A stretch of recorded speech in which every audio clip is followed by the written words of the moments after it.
In this video and the coming videos, we are going to look at organizational structure. So we looked at previously what are the skills and general job of a manager. We looked at how you make decisions. Then we started looking at the decisions that you would make. What type of ownership are you going to have? If you're going to have a family business, what type of family business in terms of who makes decisions, excuse me, and who is an owner. Once you decided what type of business you're going to have, what type of ownership, the next decision is what kind of organizational structure are you going to have. That is, as we talk about organizational structure, what we're talking about is how we're going to divide up the tasks, the activities that make up the business. So how are we going to group people together? How are we going to coordinate the work within the organization? So organizational design is the process of developing or changing the organization's structure. When we talk about how the tasks are divided or grouped, there's really a couple components to, we'll come back to those, to organizational structure. That is, how are we going to specialize the work? So will you do one specific type of task? Will you be responsible for everything? From working with the customers to cleaning up? Are you in charge of payroll? If it's a small business, there's not a lot of work specialization. A small handful of people do everything. Or perhaps you have an organization where you have a very specific role. Then we look at level of departmentalization. So how do we group these workers together? Do we have an HR department, a marketing department? Are we grouping people based on the projects that they're working on? So maybe we have people who are grouped together because our company makes different lines of vehicles. And so you might be more of the truck, you might be more of the cars. So we could decide how we're going to group people together. Then we look at chain of command. That is, who reports to whom. And then we look at span and control. That is, how many people report to you. So how many employees are under you. And we look at centralization and decentralization. When it comes to the decisions, are there a handful of people who make all the decisions, or are the decision-making authorities spread across all parts of the organization? And then finally, we look at the level of formalization. That is, rules and procedures. Is it highly formalized? So we have lots of job descriptions on what you can and can't do, very clear rules and processes, or is it more open-ended? And so your job on any particular day might change quite a bit, and you have the ability to determine what you're going to work on. So how formalized is the job? So we're going to come back to these elements of organizational structures in our next video. What we want to start with is this discussion that the organizational structure, so how you decide whether you're going to be more centralized or decentralized, what that chain of command looks like, how you're going to arrange your teams, your groups, your departments, those decisions, those critical decisions determine the structure. So the critical decisions of our organization change how we're structured. What we see as the business, our vision of it, that determines that organizational structure. So this comes from Philip Selznick. He wrote a book about the Tennessee Valley Authority. During the Great Depression, government funding to build a lot of infrastructure across the U.S. And so he was looking at the workers at the time, and he was looking at the structure of the organization. Where does the structure of the organization come from? Well, he had a famous quote that says, the most important thing about an organization is that though they are tools, each nevertheless has a life of its own. So every business is different. It has its own life. And it's because the decisions we make as an organization determine the structure of the organization. So we could look at Twitter, for example, and how Twitter makes decisions. Well, there was an interview of some of the leaders of Twitter about who they are and what they are planning in terms of their organization. So they were asked to define the company's unique value proposition. What is it? What are you about? What makes you better than the competition? And what they said is that Twitter shows what's happening in the world, and they do that faster than anyone else. That's what they see as how they add value. So they were asked to find the elements that drive that value. So if you really want to be the one that shows what's happening in the world the fastest, how are you going to do that? Well, we're going to have a broad distribution of information. So our vision of our organization is that we broadly distribute information. So then all decisions within the organization are based on that. So they use those elements as a lens to make decisions. So that means when they make decisions, the question becomes, is this new idea, will it make the product faster? Will it build more discussion? Is it relevant to people? So the decisions about the company and who they are, these critical decisions, really determine the structure of the organization and how it operates. So if their focus really is on what builds the most discussion and what is most relevant to people, we can see in how Twitter is run, there really isn't much of an incentive to fight conspiracy theorists, to tamp down information that's not true, because what they really want is information to circulate fast. They want more discussion. Well, what builds more discussion than conspiracy theories and people arguing about whether or not something is true or not?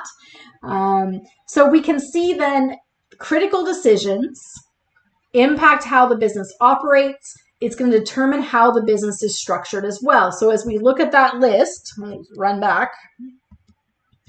In terms of how we make decisions within the organization, it comes back to those components here. If our focus here is on how do we get information moving the most quickly, then that will determine within our organization as well how responsive we need to be to the changing environment.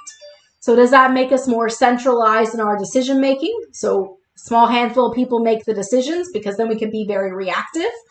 Decentralized decision making tends to take more time. If you need more out-of-the-box thinking, you need more creativity, then maybe there's less formalization in the roles of people, so allowing them time to come up with things they want to focus on. And so we can then also look at how we might group workers within Twitter in order to perpetuate in terms of obtain those goals of more information spread more quickly, items that lead to more discussion and debate. So how you structure your organization really comes down to those critical decisions you make about your organization. So as we're getting started into this discussion about an organization and who are they and how do they see themselves, think about what role the organization plays beyond making stuff. Okay, so what other roles does the organization serve besides just making a good or providing a service? And is it possible that the organization can contribute to the greater society in a good way? And is it possible that the organization and how it functions can hurt society? So take a moment, think about some possible implications. So you may have mentioned here that an organization can contribute to society by creating jobs, right? Our business is successful, we hire more people. Maybe our company has a corporate social responsibility strategy in terms of giving back to the community, helping those in need. Or as we look at our organization, maybe our organization harms society. Maybe as an organization, we're very cutthroat and we are getting rid of the competition as we take over the competitors. That impacts customers in terms of price. Maybe we are a pollutant in our drive to produce more goods. So organizations have roles beyond just making goods and providing services. And recognizing the roles those organizations play is important in helping determine what the structure of the organization is. So we come to a guy named Gareth Morgan, who is a Canadian management consultant, and he uses metaphors to understand and deal with organizational problems. So when we're looking at the role of an organization, we can use metaphors symbols to help us understand those roles. And so he has 8 metaphors for the organization. The organization is a machine, it's an organism, it's a brain, it's a cultural system, a political system, what he calls a psychic prison, an instrument of domination, and flux and transformation. So I'm just going to grab a little Word document here if I can. And let's try moving it over here to start. See if that'll give us enough room to make some notes. So what does he mean by these metaphors? So we start with the machine. When we think of an organization, we tend to think of an organization as a machine. It has connected parts. It produces output. Right? That's the role of the machine. You make stuff. You have a process for making things. Pull in the pieces, the people, the resources, the materials, and you make a good or provide a service. But you can also think of your organization as an organism. That is, as an organism, it must respond to the environment. It must adapt. So as we're thinking about the organizational structure we might want for our organization, how quickly do we need to respond to the external environment? Is it fairly stable? Is it changing a lot? How are we going to evolve and adapt to it? We can think of our organization as a brain. That is, it learns. That is, it processes information. So how are we structuring our organization in terms of collecting that information, disseminating that information? We talked earlier about how the role of the manager is to bring that information in, disseminate that information. So how are you facilitating that through the structure of your organization? We can look at a business as a cultural system.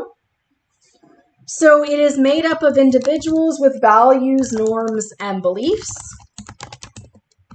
And while individuals have their own perspectives and views, many companies start to create their own corporate culture in terms of values, norms, and shared beliefs within the institution. And we can go to the extreme in terms of some businesses are seen as somewhat of a cult, which is in order to work there and be successful there, you really must buy into the same values and belief systems.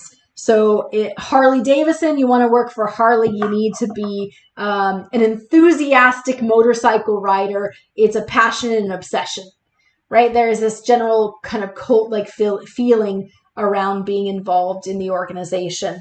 We also see that with companies like Tesla, right? So you are really about innovation, radical change, moving to the future in terms of automation, and moving away from gas to electric.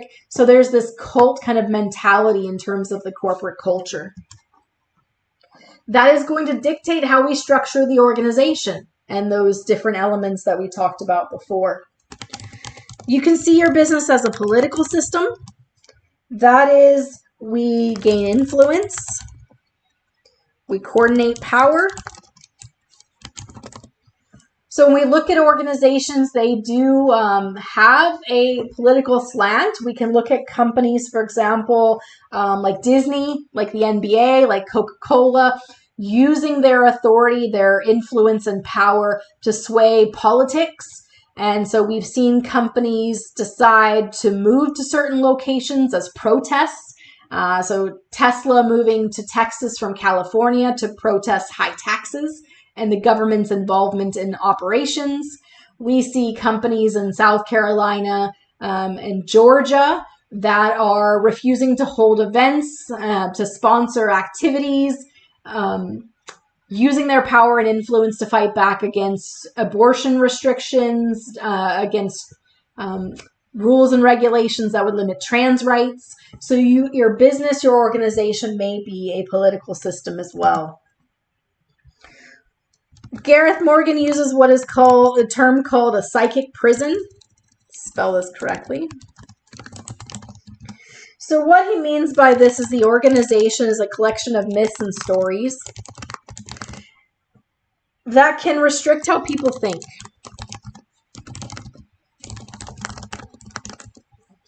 How people think, how people behave. I'm just going to hit return here so we can see it. Let's try that this way. So that can be limiting for your business in the fact that every time you go to make a decision, the people within your organization say, we tried that, it didn't work.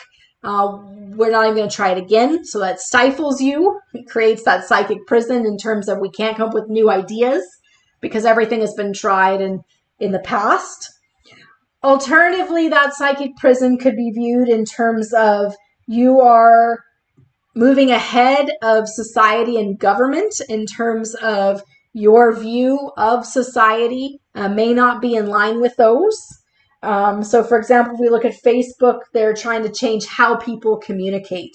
And so we're setting a new method, a new way for doing things. So here, the myths and the stories within the corporation are saying that we have this new vision of the world order in terms of how things should be. And so everything is going to be bound by that view of the world. So we look at Google, we look at Facebook, it's all about free flow of communication. And so the decisions they make and the structure they have is really about that. The last two here we have is instrument of domination. So when it comes to that instrument of domination, what we're talking about is the ability of the organization to impose one's will on employees. I'll move it up here so we can see this. Okay. So the idea is that the organization tells the employees what to do, how to think. If we look at Amazon in terms of how it operates, so when we look at the employees, highly restrictive in terms of what employees can do when. You're very limited in terms of things like bio breaks, going to the washroom, when you can do it, how often you can do it. So really imposing one's will on the employee. And so the structure of the organization is really bound to that, because the idea is that if you're unhappy working at an Amazon distribution center, go work somewhere else. So Amazon's perspective in terms of employees is that you're replaceable. We will just go find somebody else.